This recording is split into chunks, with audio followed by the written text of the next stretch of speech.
More than 7 million Americans struggle with post-traumatic stress disorder. One unique treatment is called EMDR, eye movement desensitization and reprocessing. Cronkite News reporter Bryce Newberry joins us live with a look at how this treatment is helping people. This is one example of EMDR. It's a treatment that's being used by therapists all over the country. Researchers have found the therapy is quicker and more effective than trauma-focused cognitive behavioral therapy.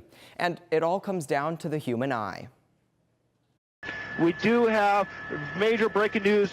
That's the voice of Daniel Clark. This is very, very tragic. This is the day he'll never forget. 4 of my friends were killed, and I haven't been here since 2008. Here is where 2 news helicopters crashed back in 2007 after following a car chase. This scene, combined with all the other tragic ones he's seen in 20 years as a TV news photographer, eventually became too much to handle. Most people sit there and go, you know, here's a good restaurant over here, here's a good place to get a massage, or, you know, a great place to get discounts on clothes or whatever. And I'm driving around going death, death, death, home invasion, house fire, quadruple shooting, and I can't drive around town. He stopped working in November after someone pointed out what he already knew. I've been dealing with PTSD for 10 years, and I see it in your eyes, and you have it. And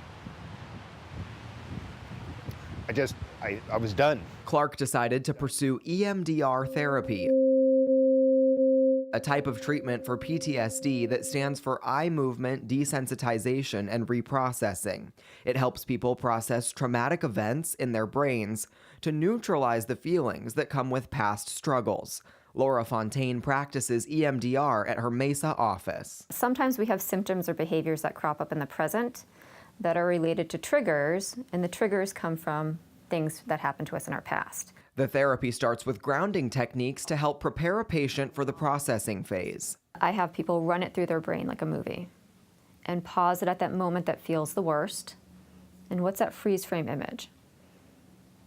That gets your brain really into the meat of that memory. And then the reprocessing starts. We start moving the fingers, or we can tap.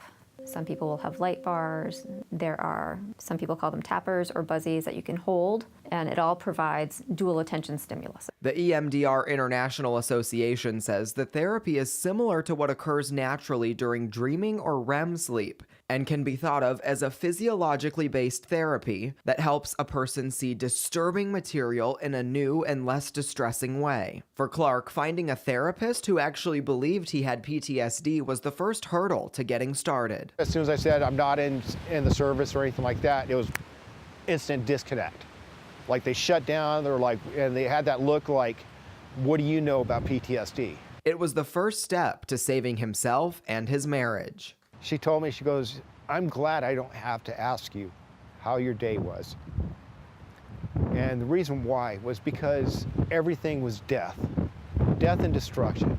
Daniel's wife always asked how his day was until he stopped working last year. When the person that you love, that cares about you, and is being very supportive through all of this, it's also going, I don't want to know how your day is anymore. Your relationship's going to be done. Clark hopes that sharing his story will encourage people, especially in newsrooms, to open up and be comfortable talking about their own struggles. He actually went back to work yesterday. He's working a little bit less and on some lighter stories while he undergoes the treatment, and there's really no estimate as to how long it lasts for each individual patient. Thank you, Bryce.